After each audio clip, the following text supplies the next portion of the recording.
Tu te souviens de cette fille qui t'obsédait? Celle à qui tu pensais sans raison. Celle dont tu checkais les stories, même en sachant que ça allait te faire mal. Celle qui te rendait fou parce que tu n'arrivais pas à la cerner. Pourquoi elle? Pourquoi pas celle qui était claire, disponible, prévisible? Parce que le cerveau humain est câblé pour s'attacher à ce qu'il ne comprend pas totalement. Parce que le mystère n'est pas un jeu, c'est une nécessité biologique. Maintenant, retourne la caméra. Est-ce que toi, tu es une énigme pour elle? Est-ce qu'elle passe ses nuits à se demander qui tu es vraiment? Est-ce qu'elle check TS Stories en se demandant ce que tu fais, avec qui tu es? Pourquoi tu ne réponds pas? Ou est-ce que tu es un livre ouvert qu'elle a feuilleté une fois et reposé pour toujours?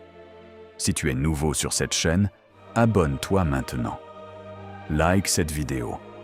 Regarde jusqu'à la fin, parce que ce que tu vas découvrir aujourd'hui, c'est l'art perdu du mystère. La mécanique qui rend les hommes inoubliables. Je vais te révéler pourquoi le secret est plus puissant que la transparence. Pourquoi ce que tu caches a plus de valeur que ce que tu montres. Pourquoi les femmes reviennent sans cesse vers les hommes qu'elles n'ont jamais vraiment compris. Machiavel l'appelait l'énigme du prince. Les neurosciences appellent ça le conditionnement par récompense variable. Moi, j'appelle ça le parfum du secret. Et voici comment le porter. Avant d'entrer dans le vif du sujet, une mise au garde à vous. Ce que je vais te révéler aujourd'hui, tu ne l'entendras nulle part ailleurs. Pas dans les magazines, pas dans les coachings classiques, pas dans les conseils de tes potes. Pourquoi? Parce que la plupart des gens confondent authenticité et transparence totale. Ils croient que pour être aimé, il faut tout montrer. C'est une erreur qui coûte des années de solitude. Alors si tu veux faire partie des hommes qui comprennent la différence, qui savent quand montrer et quand cacher, abonne-toi maintenant, like cette vidéo. Et surtout, ne pars pas avant la fin. La dernière partie est une arme qu'on ne donne pas à tout le monde. C'est fait? On attaque. Écoute-moi attentivement, parce que ce point est cardinal. Tu as été conditionné depuis l'enfance à croire que la connexion se construit par la transparence. Plus tu en dis, plus tu es vulnérable, plus on t'aime. C'est un mensonge. Et c'est peut-être le mensonge le plus dangereux qu'on t'ait jamais vendu. La vérité, c'est que le cerveau humain s'active davantage sur ce qu'il ne comprend pas que sur ce qu'il comprend. C'est un biais cognitif vieux comme l'humanité. Nos ancêtres qui s'attardaient à comprendre chaque bruit inconnu se faisaient manger par les tigres. Ceux qui restaient en alerte face à l'incertain ont survécu. Aujourd'hui, ce biais est toujours là. Face à quelque chose d'incomplet, de mystérieux, d'inachevé, ton cerveau dit « Attention, important, à surveiller ». Toi, tu as éliminé tout mystère. Tu es devenu prévisible. Tu réponds dans la minute. Tu racontes ta vie en détail au premier rendez-vous. Tu postes tout sur les réseaux. Tu es là, disponible, transparent, lisible. Tu es un livre ouvert dans une bibliothèque où tout le monde cherche la suite d'une histoire. Je vais te confesser quelque chose. Il m'a fallu 15 ans pour comprendre ça. 15 ans à tout raconter, tout montrer, tout donner. 15 ans à me demander pourquoi les femmes s'éloignaient après m'avoir eu. Je me souviens d'une fille, appelons-la S. Premier rendez-vous. 4 heures. Je lui raconte mon enfance, mon père, mes peurs, mes ambitions, mes ex. Elle me regarde, les coudes sur la table, menton dans les mains. Je crois que c'est de la connexion. C'est de la consommation. Deuxième rendez-vous, elle est moins disponible. Troisième, elle annule. Quatrième, plus rien. Je lui ai tout donné. Elle n'avait plus rien à découvrir. Machiavel, chapitre 18. Les hommes sont si simples que celui qui trompe trouvera toujours qui se laissera tromper. Je ne te parle pas de tromper, je te parle de garder, de retenir. de préserver du mystère. Une étude de l'Université de Virginie a démontré que les personnes qui se dévoilent trop rapidement dans une relation créent un déséquilibre de pouvoir. Plus tu livres, plus tu deviens prévisible. Plus tu es prévisible, moins tu es désirable. Le chercheur appelle ça le déséquilibre de vulnérabilité. Toi, tu appelles ça « je comprends pas pourquoi elle est partie ». Repense à cette fille à qui tu as tout raconté en une soirée. Repense à cette fille qui savait tout de toi après 2 semaines. Repense à cette fille qui disait « t'es tellement transparent, j'adore » et qui a disparu le mois suivant. Ce n'était pas de la connexion, c'était de la consommation. Et une fois la consommation finie, on passe à autre chose. J'aime utiliser une métaphore pour expliquer ça. Imagine que tu es un livre, pas n'importe quel livre, un livre rare, une édition limitée, avec une couverture intrigante, un titre qui donne envie et une première page qui accroche. Mais voilà le problème. Dans la bibliothèque de sa vie, il y a des milliers de livres, tous ouverts, tous disponibles, tous consultables gratuitement. Pourquoi elle choisirait le tien? Parce que le tien a un cadenas.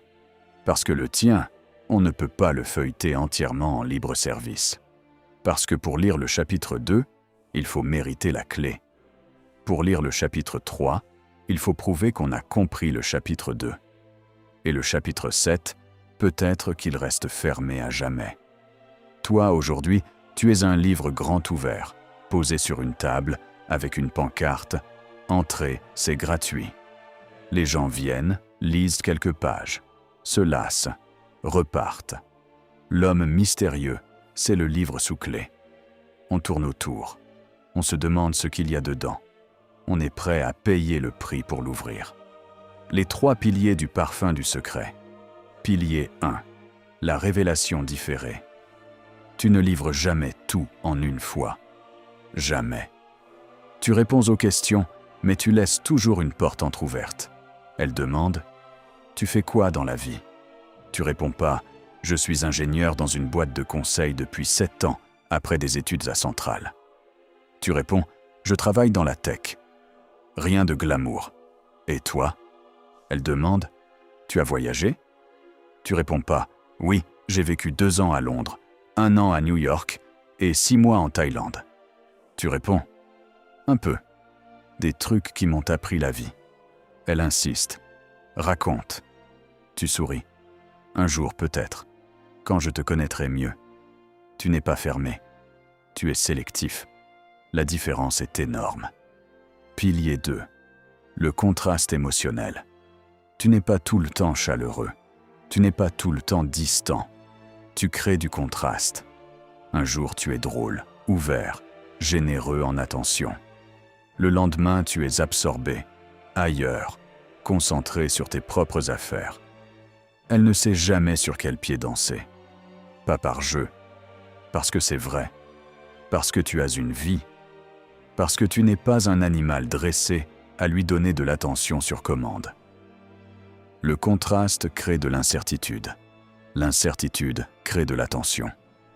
L'attention crée de l'attachement. Pilier 3. La zone interdite.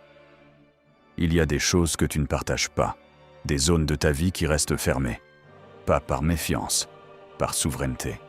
Tes projets les plus profonds, certaines de tes relations passées, tes doutes les plus intimes, tes rêves les plus fous. Tout ça, c'est à toi. Elle peut y accéder si elle prouve qu'elle mérite d'y entrer. Mais jamais totalement. Jamais définitivement. La zone interdite, c'est ce qui fait qu'elle revient. Parce qu'elle sent qu'il y a plus. Parce qu'elle n'a pas fini de te découvrir. Parce que tu es inépuisable. Maintenant, entrons dans le cerveau. Parce que ce n'est pas de la philosophie, c'est de la biologie. Le circuit de la récompense, ce petit chemin de neurones qui gère tout ce qui touche au désir, à la motivation, à l'addiction. Ce circuit ne s'active pas quand tu obtiens ce que tu veux. Il s'active quand tu anticipes ce que tu veux, avec une incertitude sur le moment et la manière de l'obtenir. C'est la découverte majeure de Wolfram Schultz dans les années 90, validée des milliers de fois depuis. Un rat qui appuie sur un levier et reçoit toujours une boulette. Dopamine faible, ennui, arrêt. Un rat qui appuie sur un levier et reçoit parfois une boulette, parfois rien, parfois deux. Dopamine massive, addiction, répétition compulsive. Traduction pour toi. Si elle sait qu'en te parlant 10 minutes, elle obtiendra tout de toi, tes histoires, tes émotions, ton attention. Tu es un levier prévisible. Faible dopamine, ennui. Départ. Si elle ne sait jamais quand tu vas te livrer, quelle porte tu vas ouvrir, quel fragment de toi tu vas révéler, si elle doit t'attendre, mériter, parfois recevoir, parfois rien, alors tu deviens une machine à sous. Elle revient. Encore, encore, encore. C'est ça, le parfum du secret. C'est la promesse d'une récompense incertaine. Les hommes transparents sont des distributeurs de bonbons. On les utilise, on se lasse, on les oublie. Les hommes mystérieux sont des machines à sous. On y revient sans cesse, en espérant gagner le gros lot. Parlons de Léo. Léo, c'est le livre ouvert. Premier rendez-vous avec une fille. Il raconte tout. Son boulot, ses passions, son ex, sa famille, ses problèmes, ses peurs. La fille repart avec son intimité plein les poches. Elle en a eu pour son argent. Deuxième rendez-vous. Léo n'a plus rien à dire. Il a déjà tout livré. Alors il répète, il radote, il cherche des sujets. La fille s'ennuie. Elle disparaît. Léo ne comprend pas. Pourtant, il a été sincère. Pourtant, il s'est livré. Pourtant, il a fait tout ce qu'on dit de faire. Oui, c'est ça le problème. Il a fait tout ce qu'on dit de faire. Et ce qu'on dit de faire est faux. Parlons maintenant d'Alessandro. Alessandro rencontre une fille. Premier rendez-vous. Il est charmant, drôle, présent. Mais il ne livre rien de personnel. Il parle de sujets généraux. Il pose des questions. Il écoute. Elle repart avec une question. Qui est vraiment ce mec? Deuxième rendez-vous, elle pose des questions. Il répond, mais sans tout donner. Tu as voyagé? Oui, j'ai vécu à l'étranger. Où? À Londres. Pourquoi? Parce que j'avais besoin de me confronter à quelque chose. Stop. Pas de détails. Pas d'histoire complète. Troisième rendez-vous. Elle insiste. Il livre un fragment. Londres, c'était dur. J'étais seul. Ça m'a appris qui j'étais vraiment. Stop. Elle en veut plus. Elle est accro. Quatrième rendez-vous. Elle est chez lui. Elle voit une photo. Elle demande. Il raconte un peu plus. Mais jamais tout. Elle ne sait pas tout de lui. Elle ne saura jamais tout de lui. Et c'est pour ça qu'elle reste. Mais il y a une erreur que j'ai vu Alessandro commettre. Une erreur subtile. Il est devenu tellement mystérieux qu'il en devenait absent. Trop de silence. Trop de distance. Trop de zones d'ombre. La femme a fini par se lasser de court après quelqu'un qui ne donnait jamais rien. C'est l'erreur du vainqueur. Croire que le mystère, c'est être fermé. Non. Le mystère, c'est donner assez pour qu'elle ait envie de plus, pas si peu qu'elle se lasse de demander. C'est un équilibre, comme un parfum. Trop fort, il étouffe. Trop faible, on ne le sent pas. Il faut la bonne dose. Voici le conseil le plus puissant, l'arme secrète que je réserve pour la fin. Le parfum du secret, ce n'est pas ce que tu caches, c'est ce que tu laisses deviner. Tu ne mens pas, tu ne joues pas, tu vis ta vie et tu partages des fragments. Parce que ta vie est plus intéressante que tes histoires. Parce que ce que tu es en train de vivre est plus captivant que ce que tu as vécu.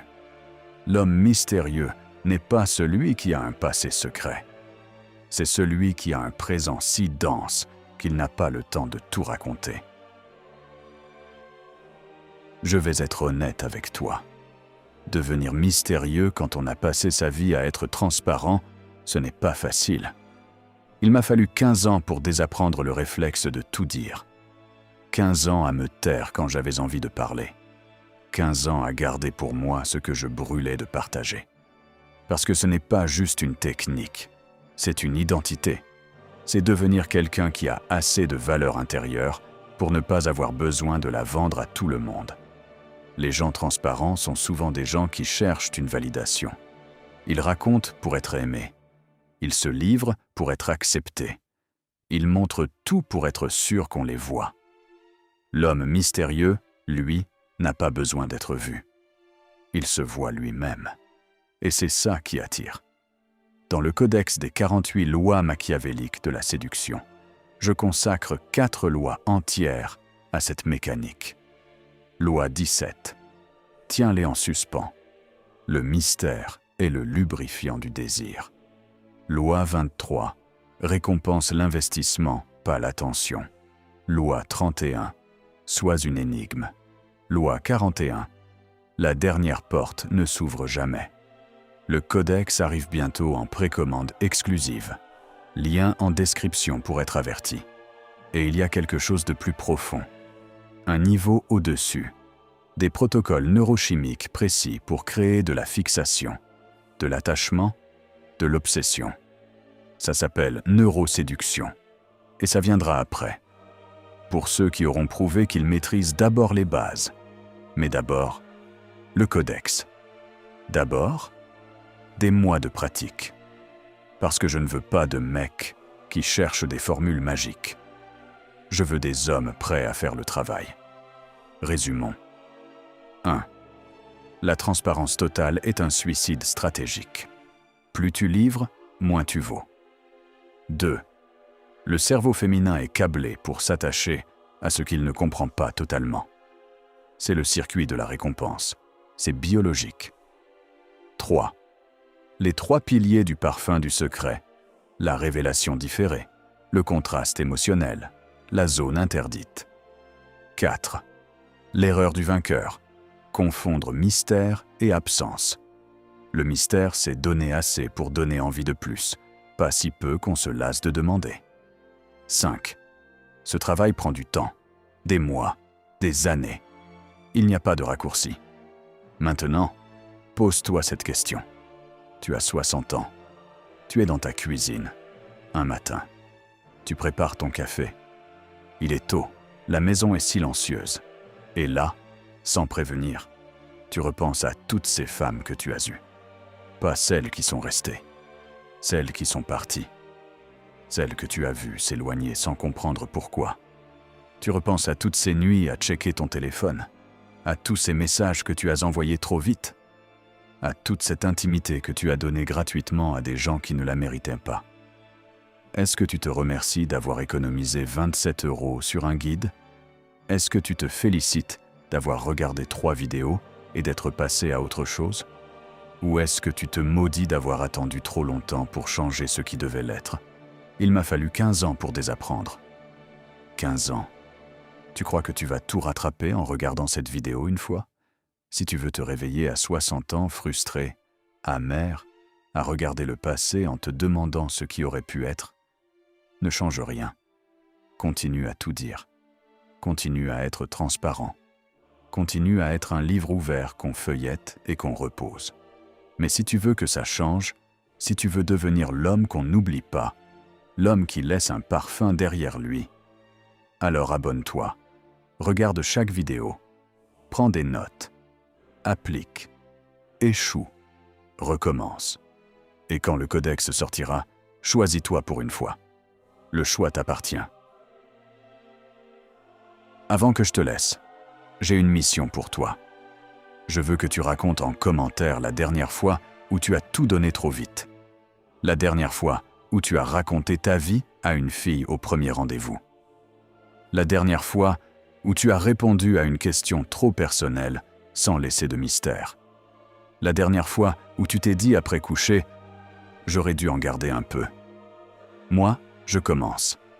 C'était avec S, 4 heures de confession. Elle est partie sans se retourner. À toi. Raconte en commentaire. Je lirai chaque réponse. active la cloche. La théorie sans application, c'est du divertissement. L'application sans continuité, c'est de l'amateurisme. La prochaine vidéo s'appelle « L'art de la contre-offensive ». 5 réponses chirurgicales quand elle te teste. Après-demain, le prix du tapis rouge. Pourquoi les hommes trop gentils pètent l'addition émotionnelle. Abonne-toi, active la cloche, sois là. Tout ce savoir que je t'ai livré aujourd'hui, les mécanismes, les piliers, les exemples, utilise-le pour construire, pas pour manipuler.